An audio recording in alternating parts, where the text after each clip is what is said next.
সুপ্রিয় শিক্ষার্থীরা, আসসালামু আলাইকুম। বিবিএস পাস প্রথম বর্ষ ছাত্রীদের অনলাইন ক্লাসে স্বাগতম জানাচ্ছি।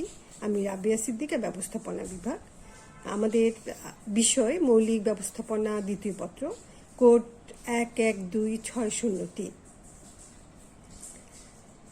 আমরা আজ কমিটি সংগঠনের সুবিধা এবং অসুবিধা নিয়ে পড়ব। গত ক্লাসে এর প্রকৃতি পড়েছি, এটা কাহাকে বলে পড়েছি, কি সেই সম্পর্কিত বিশদ একটা বর্ণনা, বিশদ একটা জ্ঞান আমরা পেয়েছি। আজকে আমরা এর সুবিধা এবং অসুবিধা যাব। কমিটি সংগঠনের সুবিধা আলোচনা করতে গেলে এর বিশালতা চলে আসছে, কারণ যে কোনো প্রতিষ্ঠানে আমরা যে কয়েকটা সংগঠন কাঠামো নিয়ে পড়েছি, আশা করি তোমাদের মনে আছে। এই মুহূর্তে আমি একটু মনে করিয়ে দিচ্ছি তোমাদের। সরলরৈখিক সংগঠন কাঠামো, সরলরৈখিক ও পদস্থ কর্মী সংগঠন কাঠামো, এরকম করে করে ম্যাট্রিক্স পর্যন্ত পড়েছি। এই প্রত্যেকটা সংগঠন কাঠামো বিদ্যমান অবস্থানের মধ্য দিয়ে কমিটি গঠন করা হয়। যেমন একটি প্রতিষ্ঠানে এই চারটার যে কোনো একটা বিদ্যমান রয়েছে। চারটা বলতে কোনটা? সরলরৈখিক সংগঠন কাঠামো, সরলরৈখিক ও পদস্থ কর্মী সংগঠন কাঠামো, কার্যভিত্তিক সংগঠন কাঠামো ও ম্যাট্রিক্স সংগঠন কাঠামো। এই চারটা সংগঠন কাঠামোর যে কোনো একটা বিদ্যমান থাকার পরও আমাদের কমিটি সংগঠন গঠন করতে হয়। কেন গঠন করতে হয় সেটাই আজকে আমরা সুবিধার মাধ্যমে জানব। যেমন বর্তমানে বড় বড় প্রতিষ্ঠানগুলোতে কমিটি কিন্তু একটা বহুল পরিচিত একটা নাম। আর অনেকে এটা যেভাবেই সমালোচনা করুক না কেন, কমিটির ব্যবহার কিন্তু দিন দিন বাড়ছে এবং এর উপযোগিতাও বিষয়টি বেশ ধরা পড়ছে সবার কাছে। এবং এই বিষয়ে আমরা জানি আমাদের অনেক বড় একজন ব্যবস্থাপনা বিশারদ আইরিক কুঞ্জ, তিনি একটা কথা বলেন এবং বলেছেন, সেটা ব্যবস্থাপনা জগতে খুবই পরিচিত। এটা হচ্ছে কি, committee are the fact of organizational life. কি অর্গানাইজেশনাল যে লাইফ আছে, আমাদের সাংগঠনিক যে জীবন আছে, সেই সাংগঠনিক জীবনের জন্যে কমিটি হচ্ছে একদম নিরেট একটা বাস্তবতা। Committee are the fact of organizational life. তাহলে ওনার এই উক্তি থেকে, এবং এত জনপ্রিয় গ্রহণযোগ্য যে উক্তিটা, এটা থেকেই আমরা বুঝতে পারি যে কমিটি একটা প্রতিষ্ঠানের জন্য কতটা প্রয়োজনীয়। এবং সেই প্রয়োজনের সূত্র ধরে আমি তোমাদের জন্য বেশ কয়েকটা কমিটির সুবিধা সাজিয়েছি। পয়েন্টগুলো তোমাদের উত্তরের জন্য সুবিধা হবে এবং ইম্পর্টেন্ট পয়েন্টগুলো আগে দিয়ে আমি পয়েন্টগুলো সাজিয়েছি, তোমরা দেখো। 1. দলগত বিচার বিশ্লেষণের সুযোগ। কমিটি সংগঠনের মাধ্যমে আমরা দলগত বিচার বিশ্লেষণের একটা সুযোগ পেয়ে থাকি। আমরা জানি দল হচ্ছে এমন একটা বিষয়, এমন একটা কাজ, একক কাজের চাইতে দলীয় কাজ সবসময় অতি মাত্রার গ্রহণযোগ্য হয়। আমরা ছোটবেলায় পড়ে আসছি বা জেনে আসছি, একের লাঠি, একের বোঝা 10-এর লাঠি, তাই না?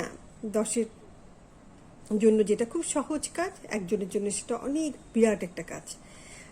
এবং আজকের ব্যবস্থাপনা একটা প্রবাদ আছে, 2 heads are better than 1, মানে 2 মাথা একটা মাথার চেয়ে অনেক বেশি উত্তম। এবং এই দলগত বিচার বিশ্লেষণের যে কথাটা আসছে, ওটার মাধ্যমে আমরা এটাই দেখতে পাই যে একক ব্যক্তি কোনো বিষয়ে যখন কোনো সিদ্ধান্ত নেন, তখন তার একক চিন্তা, তথ্য, দৃষ্টিভঙ্গি ও বিবেচনার যে শক্তি থাকে, তার একটা সীমাবদ্ধতা থাকতেই পারে, কিছু ভুল ত্রুটি থাকতেই পারে। কিন্তু যখন একাধিক ব্যক্তি সেই একটা কমিটি গঠনের মাধ্যমে বা দল গঠনের মাধ্যমে কোনো সিদ্ধান্ত নেন, সেটা নিশ্চয়ই সবার কাছে একক ব্যক্তির চাইতে আরও বেশি গ্রহণযোগ্যতা পায়। এটাই হচ্ছে দলগত বিচার বিশ্লেষণের একটা বিষয়। এরপরে এসছে একক কর্তৃত্বের ভিত্তি এড়ানো। একক কর্তৃত্ব কি? আমরা জানি যে সংগঠন কাঠামোতে বা যে কোনো সংগঠনে কর্তৃত্ব ডেলিভার্ড করা হয় না, অথরিটিটাকে ডেলিভার্ড করা হয়। এখন এই কর্তৃত্ব যখন ডেলিভার্ড করে একজন ব্যক্তির হাতে কর্তৃত্বটা চলে আসে, তখন তার মনে একটা ভীতি কাজ করতে পারে, হয়তো আমার কর্তৃত্বটা ঠিক মতো চালনা করতে পারছি কিনা, আমার জবাবদিহিটা ঠিক হবে কিনা। আবার এছাড়া এই একটা ভীতি থাকে, আবার তাছাড়া আরেকটা জিনিস থাকে, সেটা হচ্ছে অনেক সময় ঊর্ধ্বতনরা স্বেচ্ছাচারী হয়ে পড়ে। কারণ কোনো প্রতিষ্ঠানে ঊর্ধ্বতন যদি এভাবে ভীতিতে জড়িয়ে যায় এবং স্বৈরচারী হয়ে যায়, তখন কিন্তু সেখানে উন্নয়ন কার্য একটু ব্যাহত হবেই। হ্যাঁ, এই যে উন্নয়ন কার্যের এই ব্যাহতটা, সেটাকে আরও গতিশীল করার জন্য কমিটি সংগঠন অনেক বেশি গুরুত্বপূর্ণ। এবং একক কর্তৃত্বের ভীতি এড়িয়ে কমিটির মাধ্যমে যে সিদ্ধান্তগুলো নেওয়া হয়, যে কোনো কমিটির মাধ্যমে হয়তো ক্রয় সিদ্ধান্ত, বিক্রয় সিদ্ধান্ত বা ফিনান্স কমিটির সিদ্ধান্ত, বিশেষ করে ফিনান্স কমিটির সিদ্ধান্ত বা ক্রয় সংক্রান্ত সিদ্ধান্তগুলোতে অনেক সময় প্রতিষ্ঠানের একক সিদ্ধান্তকে একটু করা হয়, হয়তো ঝুঁকি মনে করা হয়, তখন কমিটির সিদ্ধান্তগুলি অনেক বেশি ফলপ্রদ হয়। এরপরে এসছে 3, স্বার্থ সংশ্লিষ্ট দলের প্রতিনিধিত্ব। আমরা জানি প্রত্যেকটা প্রতিষ্ঠানে কি থাকে, কোনো না কোনো দলের কোনো সিদ্ধান্তের উপরে একটা স্বার্থ থাকে। হয় এটা মালিক পক্ষের স্বার্থ, অথবা শ্রমিকদের স্বার্থ, অথবা ক্রেতাদের স্বার্থ। যে কোনো স্বার্থ নিয়েই যে কোনো সিদ্ধান্ত হয়, যে কোনো প্রকল্প হয়, যে কোনো কাজগুলো হয়। তখন এই স্বার্থ সংশ্লিষ্ট দলের যখন প্রতিনিধিত্ব থাকে কিসে, সিদ্ধান্ত গ্রহণে, সুপারিশে এবং সর্বোপরি কাজটার সমস্যা সমাধানে, তখন কিন্তু সেই কাজগুলো আরও বেশি ফলপ্রসূ হয় এবং সবার কাছে একটা গ্রহণযোগ্যতা পেয়ে থাকে। তাহলে একটা কমিটি যখন গঠন করা হয়, তখন প্রত্যেকটা দল থেকে এমন ব্যক্তিদের নির্বাচিত করা হয় সদস্য হিসাবে, যেন সবাই সব দলের প্রতিনিধিত্ব করতে পারে। এটা হচ্ছে 3 নম্বর পয়েন্টের মূল কথা। এরপরে এসছে সমন্বয়ের উন্নয়ন। আমরা জানি যে প্রত্যেকটা প্রতিষ্ঠানে সমন্বয়ের মাধ্যমেই আমাদের টোটাল কি হয়, উদ্দেশ্যটা অর্জন করা সম্ভব হয়। এবং এই সমন্বয় এর একমাত্র উপায় হচ্ছে সঠিক কমিটি ব্যবস্থা। একটি প্রতিষ্ঠানের যিনি ঊর্ধ্বতন বিভিন্ন বিভাগে, উপবিভাগে কাজ করেন, একটি নির্দিষ্ট লক্ষ্য অর্জনের জন্য বা পরিচালনার জন্য তারা যখন একত্রিত হয়ে কাজ শুরু করেন, এবং এই বিভাগীয় প্রধানদের সমন্বয়ে কমিটি সবচাইতে বেশি কার্যকর বলে বিবেচিত হয়। আচ্ছা, এরপরেরটা আসো, নীতি ও পরিকল্পনার উন্নয়ন। আমরা নীতি এবং পরিকল্পনা কখন প্রণয়ন করি? প্রতিষ্ঠানের একেবারে প্রথম দিকে, এবং সেই নীতি এবং পরিকল্পনার আদলেই আমাদের কাজগুলো কি হয়, একটার পর একটা সংগঠিত হয়। এবং এই নীতি ও পরিকল্পনাগুলোকে আরও বেশি উন্নয়নের জন্য, শ্রমিকদের কাছে আরও বেশি গ্রহণযোগ্যতা পাওয়ার জন্য, তাদের কাছাকাছি নিয়ে যাওয়ার জন্য বিভিন্ন ছোট ছোট কমিটিগুলির মাধ্যমে এগুলোর উন্নয়ন সম্ভব হয়ে থাকে। এরপরে এসছে তথ্য ও ভাবের বিনিময়। আমরা জানি যে কোনো প্রতিষ্ঠানে তথ্য ও ভাবের একদম কার্যকর একটা উপায় হচ্ছে কমিটি। কমিটি অত্যন্ত কার্যকরভাবে এই কাজে সহযোগিতা করে থাকে। কমিটি সভায় উদ্দেশ্যে আবারও বলবো যে আইরক কুঞ্জের একটা উক্তি খুব গ্রহণযোগ্য, সেটা হচ্ছে committee are useful for transmitting and sharing information. যে কোনো সদস্যদের নিকট বিভাগীয় তথ্য, অবস্থা, সুবিধা অসুবিধা তুলে ধরতে এবং একে অন্যের সাথে বিভিন্ন বিষয় নিয়ে আলোচনা পর্যালোচনা করার জন্য কমিটি একমাত্র মাধ্যম। তাহলে আমরা কি দেখছি, যে তথ্য ভাবের বিনিময়ের জন্য কমিটি, শুধু বিনিময় কেন, ইনক্রিজিং আইডিয়াস অ্যান্ড ইনফরমেশন, প্রত্যেকটার জন্য কমিটি খুব গ্রহণযোগ্য একটা উপায়। এরপরে এসছে যেমন তথ্যের ভাব ও বিনিময়, আমরা এটা আলোচনা করলাম। এরপর দেখো 7 নম্বর, কর্তৃত্ব ঘনীভূতকরণ। আমরা জানি, একটু আগে আমি এখানে আলোচনা করেছি কর্তৃত্বের ভীতি এড়ানোতে, যে কর্তৃত্ব সবসময় ছড়িয়ে ছিটিয়ে যায় প্রতিষ্ঠানে। কিভাবে ছড়িয়ে ছিটিয়ে যায়? আমরা অথরিটি যখন ডেলিগেট করি, তখন প্রত্যেকটা বিভাগে বিভাগে পুরো কর্তৃত্বের একটা অংশকে কি করি, অল্প অল্প করে দিয়ে দিই। তাহলে এই যে ছড়ানো ছিটানো কর্তৃত্বকে আমরা আবার একত্রিত করতে পারি, একসাথে করতে পারি কিসের মাধ্যমে? কমিটির মাধ্যমে। এই ছড়িয়ে ছিটিয়ে থাকা কর্তৃত্বগুলোকে একটা সিদ্ধান্ত গ্রহণের জন্যে আমরা কমিটির মাধ্যমে একত্রিত করি, এবং যারা উচ্চ স্তরে থাকেন তারা সবাই একটা কমিটির মাধ্যমে একত্রে বসে তাদের কর্তৃত্বকে কাছাকাছি নিয়ে এসে যে কোনো সিদ্ধান্ত গ্রহণ এবং এই তাদের মধ্যে যে ভাব বা তথ্য বিনিময় হয় এবং সংশ্লিষ্ট দলের যে প্রতিনিধিত্বর মাধ্যমে তাদের স্বার্থ রক্ষা, এগুলো সম্ভব হয়।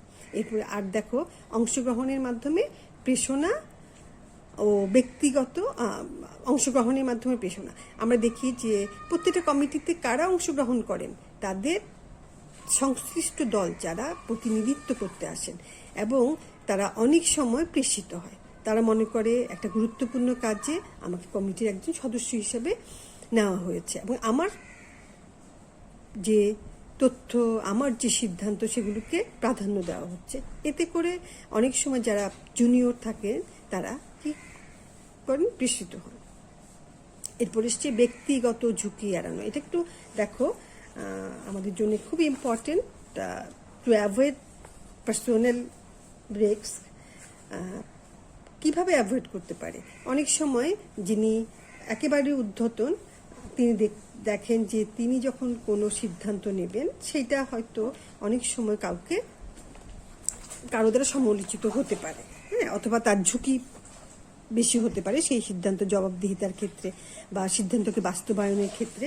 তখন তিনি তার এই ঝুঁকিটাকে এড়ানোর জন্যে একটা কমিটি গঠনের মাধ্যমে, বিশেষ করে ঊর্ধ্বতনরা এগুলি করে থাকেন, নির্বাহীরা করে থাকেন, কমিটি গঠনের মাধ্যমে সবার সিদ্ধান্তকে কি করেন, যখন প্রাধান্য দেন তখন ব্যক্তিগত ঝুঁকিটা হ্রাস পায়।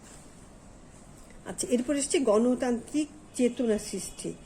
আমরা জানি প্রত্যেকটা প্রতিষ্ঠানে গণতন্ত্র সেভাবেই সুপ্রতিষ্ঠিত হয় যখন প্রতিষ্ঠানের সবাই একটি সিদ্ধান্তে বা নীতিতে বা একটা কি করতে পারে, অংশগ্রহণ করতে পারে।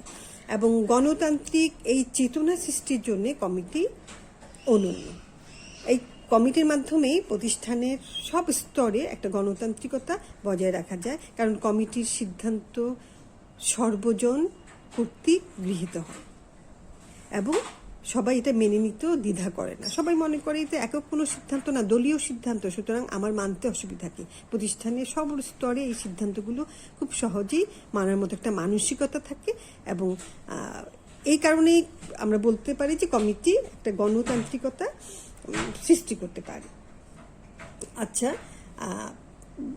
গণতান্ত্রিকতা কমিটি সৃষ্টির ব্যাপারে অবশ্যই গুরুত্বপূর্ণ, কিন্তু আমরা একক যে দৃষ্টিভঙ্গি আছে প্রতিষ্ঠানে বিভিন্ন কর্মীদের, আমরা আন্তঃব্যক্তিক এবং আন্তঃব্যক্তিক এগুলো কিছু কিছু আচরণ জানি। এই আচরণগুলোতে আমরা দেখি যে প্রত্যেকটা প্রতিষ্ঠানের প্রত্যেক ব্যক্তি এককভাবে এবং দলীয়ভাবে কি করে, একটা গণতান্ত্রিক চেতনা নিয়ে লালন করে নিজেদের মধ্যে, এবং সেই গণতান্ত্রিক দিকটা কমিটির মাধ্যমেই সুপ্রতিষ্ঠিত হতে পারে। এরপরে এসছে অবাঞ্ছিত পরিস্থিতি বিলম্বিতকরণ। এটাও দেখো 11 নম্বর। অবাঞ্ছিত পরিস্থিতি কি? হঠাৎ করে প্রতিষ্ঠানে একটা ঘটনা ঘটে গেল, যে ঘটনার জন্য হয়তো কেউ প্রস্তুত ছিল না, এটা অ্যাভয়েডও করা যাচ্ছে না, হ্যাঁ, আনঅ্যাভয়েডিং একটা ম্যাটার। এই আনঅ্যাভয়েডিং ব্যাপারটাকে যখন সবাই নিতে পারছে না, গ্রহণ করতে পারছে না, বা কার উপর দোষও চাপাতে পারছে না, তখন প্রতিষ্ঠানে যারা কর্তা ব্যক্তি থাকেন তারা এই অবস্থাটাকে কিছুটা প্রশমিত করার জন্যে, কিছুটা সবাইকে ভুলানোর জন্যে একটা কমিটি গঠন করে দিল হয়তো। এই কমিটি আস্তে আস্তে কার দোষ, কার এখানে সংশ্লিষ্টতা বেশি ছিল, হ্যাঁ, এখন হয়তো দেখা যায় দুই পক্ষই কমিটির কাছে ইম্পর্টেন্ট, এই পক্ষকে ফেলেও ওরা কোনো সিদ্ধান্ত দিতে পারবে না, বা এই পক্ষের পক্ষে সিদ্ধান্ত গেলে অন্য পক্ষ অসন্তুষ্ট হচ্ছে, যা প্রতিষ্ঠানের ফুল অসন্তুষ্টি, যেটা শ্রমিক অসন্তোষ লাগতে পারে। এই ধরনের কোনো সিদ্ধান্ত যে দুই পক্ষের কোনো পক্ষতেই ওরা হাঁ বা না বলতে পারছে না, তখন দেখা যায় এরকম অবাঞ্ছিত পরিস্থিতিগুলিতে বিলম্বিত করার জন্য একটা কমিটি গঠন করা যায়। কমিটি আস্তে আস্তে অবস্থাটাকে যখন সবার কাছে গ্রহণযোগ্য হয় বা সবাই অবস্থাটার সাথে একটু সেট হয়ে আসে, তখন ওরা একটা সঠিক সিদ্ধান্তে উপনীত হন।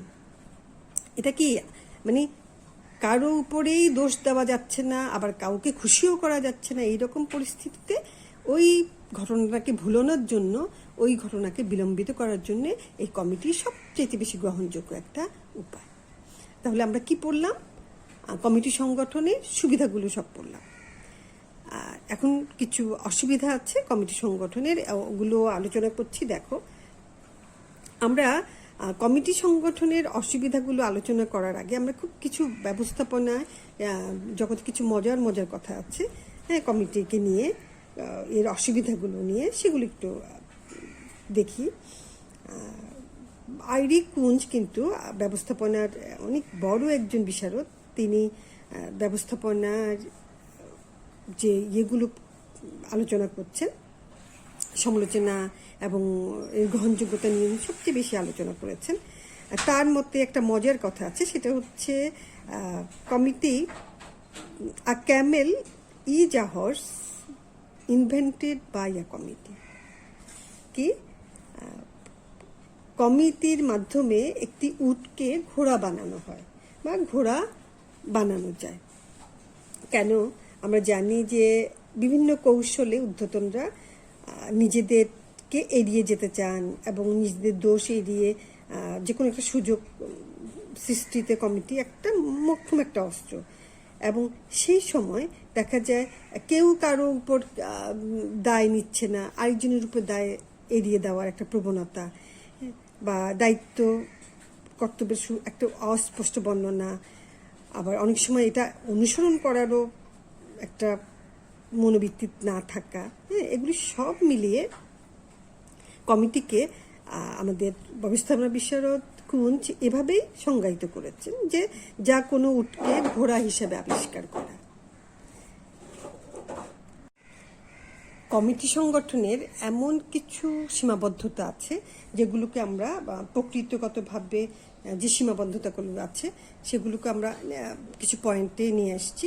দেখো, আইরিশ কুঞ্জের যে উপস্থাপনা, সেটা সাথে বিবেচনা করে এবং এই প্রকৃতিগত যে অসুবিধাগুলো আছে সেগুলোকে আমরা এই পয়েন্টে রূপ দিয়েছি। সেগুলো প্রকৃতি বিচারে যে অসুবিধা, সেগুলোকে চিন্তা করে আমরা কিছু পয়েন্ট নিয়ে আসছি।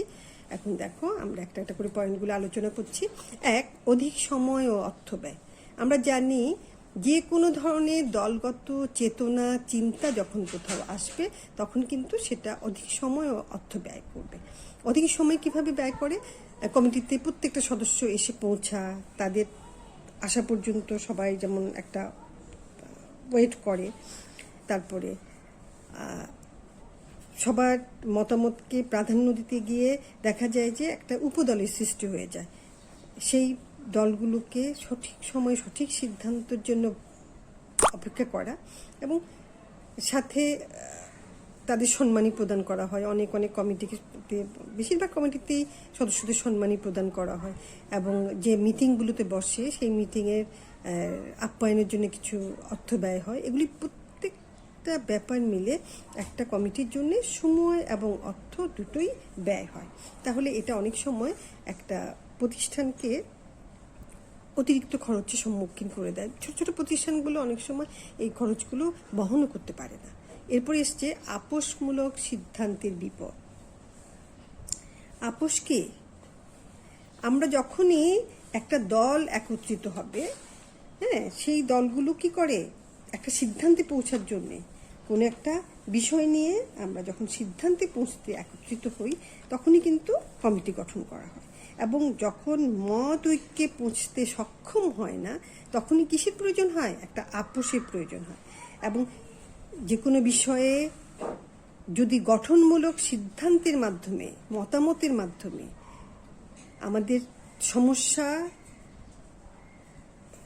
বলতে আমরা বলতেছি প্রতিষ্ঠানের যে ঝুঁকি আছে, আমাদের যে প্রাপ্ত সুবিধাগুলো আছে, সেগুলোর দুইটাকে ব্যালেন্স করে যদি আমরা কোনো সিদ্ধান্তে আসতে না পারি, যদি আমরা আপোষে আসি, আপোষে কোনো ব্যাপারে সিদ্ধান্ত নেই, তখন কিন্তু সেই সিদ্ধান্তের মানটা দুর্বল হয় এবং এটা অনেক সময় কার্যকারিতাও হ্রাস পায়। তাহলে দেখছি আপোষমূলক সিদ্ধান্তের এই বিপদটা অনেক সময় কমিটিতে চলে আসে মতনৈক্যের ব্যাপারে জন্যে। নানামুনি নানামত, একজনে একটা বলছে, শেষ পর্যন্ত দেখা যায় কারো বক্তব্য বা কারো মতটাই গ্রহণ করা যাচ্ছে না, তখন একটা আপোষে চলে আসতে হয় এবং আপোষ যখন আসবে তখনই সিদ্ধান্ত, 3 নম্বর পয়েন্টটা তখনই এসে ভর করবে। সিদ্ধান্তহীনতার জন্যই তা আপোষে আসছে এবং এগুলো আমাদের যে সিদ্ধান্ত নেওয়া হচ্ছে, যে লক্ষ্য পিছনে ধাবিত হওয়ার জন্য আমাদের এতগুলো কাজ, দেখা যায় সেই কার্যকারিতাটা অনেক সময় দুর্বল হয়ে পড়ে এবং নষ্ট হয়ে যায়, প্রতিষ্ঠানে নানা জটিলতার সৃষ্টি হয়। এরপরে এসছে খণ্ডিত দায়িত্ব। খণ্ডিত দায়িত্ব কি? এখানে এই বিষয়ে একটা কথা আমি আগেই বলে রাখি যে everybody's responsibility is nobody's responsibility. আমি এটা জানি, যখন দেখবা একটা দায়িত্ব সবার, হ্যাঁ প্রথমে সবাই খুব ভালো, হ্যাঁ এটা আমাদের সবার দায়িত্ব, সবাই একসাথে হয়ে কাজ করতেই হবে, হ্যাঁ গণতান্ত্রিক চেতনা, অনেক কথা আসে, কিন্তু সত্যিকারের বাস্তবায়নের ক্ষেত্রে দেখা যায় যে আসলে কেউ দায়িত্ব নিতে চায় না। এই যে everybody's responsibility is nobody's responsibility, এতে করে স্প্লিট করে, কি স্প্লিট করে, আমাদের আসল রেসপন্সিবিলিটিটা স্প্লিট করে যায়। হ্যাঁ, দায়িত্বটা খণ্ডিত যখন হয় তখন এইগুলোই খুব স্বাভাবিক কিছু অসুবিধা থাকে, যেগুলো আমরা কর্মক্ষেত্রে এবং প্রাতিষ্ঠানিক ক্ষেত্রে সবসময় ফেস করি। এরপর যেমন এসছে নিজস্ব মতামত প্রতিষ্ঠার প্রবণতা। যিনি টপ লেভেলে থাকেন এবং যিনি কমিটির আহ্বায়ক থাকেন, সাধারণত দেখা যায় একটি প্রতিষ্ঠানের সর্বোচ্চ স্তরে যিনি থাকেন, হয়তো চেয়ারম্যান, এমন কিছু ব্যক্তিদের নিয়ে কমিটি গঠন করে দিল যে প্রত্যেকটা বিভাগীয় প্রধানকে, তখন ওই সিদ্ধান্তগুলো দেখা যায় যে যিনি ওই সময়কার ওদের মধ্যে অপেক্ষাকৃত সিনিয়র, তাদের মতামতকেই প্রাধান্য দেওয়ার বা প্রতিষ্ঠা করার একটা চেষ্টা থাকে। এবং এই সময় ওই নিজস্ব মতামত যখন প্রতিষ্ঠা করতে যায়, তখন ওই কমিটি যে একটা দল বিভিন্ন জনকে নিয়ে গঠিত, সবার সুপারিশকে নেওয়ার জন্য, সবার মতামতকে নেওয়ার জন্য, স্বার্থ সংশ্লিষ্ট প্রতিনিধিদের যে মতামত, যে সুপারিশ, সেগুলো গ্রহণ করার জন্যে, তখন এটা ওই ইয়েটা হারিয়ে ফেলে। হ্যাঁ, নিজস্ব মতামতটাই প্রতিষ্ঠা হয় এবং তারা তাদের মতামতগুলো দিতে এসেও অনেক সময় দিতে পারে না। এটা আসলে কোনো সময়ই কাম্য না এবং পক্ষপাত দুষ্ট একটা সিদ্ধান্ত তখন খারাপ হয়ে যায় এবং এটার মানও ওরকম সবল থাকে না, অনেকটা দুর্বল হয়ে যায়। এরপর হচ্ছে কতিপয় ব্যক্তির উৎপীড়ন। আমরা জানি যে কোনো প্রতিষ্ঠানে রাষ্ট্রীয় পর্যায় থেকে একেবারে ছোট প্রতিষ্ঠান পর্যন্ত, এমনকি আমাদের পরিবারগুলোতেও আমরা যে কোনো একটা বিষয়ে, জটিল বিষয় বলো বা গুরুত্বপূর্ণ বিষয় বলে, আমরা যখন একত্রিত হই কোনো সিদ্ধান্তে, তখন 2-1 থেকে যান যারা সিদ্ধান্তের ব্যাপারে একটা পিড়াপিড়ি করে বা তাদের মতামতটাকে গ্রহণই করতে হবে এমন একটা চাপ সৃষ্টি করে। তখন এই ধরনের ব্যক্তিত্বর জন্য আমাদের কমিটির সিদ্ধান্তগুলো তার কার্যকারিতা হারায়। আচ্ছা, যেমন দেখা যায় যে কমিটির যে ওদের যে ট্রেনিংটা আছে, হ্যাঁ, এই অল্প কয়েকজনের এই উৎপীড়নটা, এই চাপটা আমাদের প্রতিষ্ঠানের সংখ্যালঘুদের যে মতামত, সেটা কিন্তু গ্রহণ করা যায় না। আচ্ছা, এরপরে আসো গোপনীয়তা প্রকাশের আশঙ্কা। আমরা প্রতিষ্ঠানে মূল উদ্দেশ্য বাস্তবায়নের জন্য সবাই কাজ করে যায়, কিন্তু তারপরও কিছু কিছু বিষয় গোপন রাখতে হয় ভবিষ্যতের জন্য, যে ওটা ওই সময় এসে সবাইকে জানানো হবে। আগে থেকে জানলে সেটা হয়তো তার গুরুত্ব হারিয়ে ফেলবে। দেখা যায় কমিটির মাধ্যমে যখন এই সিদ্ধান্তগুলো নেওয়া হয়, তখন এটা স্বাভাবিকভাবেই কিছুটা গোপনীয়তা থাকে না, প্রকাশ হয়ে যায়। সবার কাছে হয়তো আগে থেকেই সেই সিদ্ধান্তটা পৌঁছে যায়। যেমন বন্ধ, আমরা সবাই জানি প্রতিষ্ঠানে বন্ধটা একটা বিরাট একটা ফ্যাক্টর। কখন বন্ধ হবে এবং সেই অনুযায়ী প্রতিষ্ঠানের কর্মীরা ছুটি নেন। এখন যদি বন্ধের তারিখটা আগে থেকেই ডিক্লারেশন হয়ে যায় তখন ছুটির প্রবণতা অনেক বেড়ে যায়। প্রত্যেকটা কর্মী দেখা যায় বন্ধের একদিন আগে থেকে তাদের প্রাপ্য ছুটির সাথে আরও একদিন যোগ করে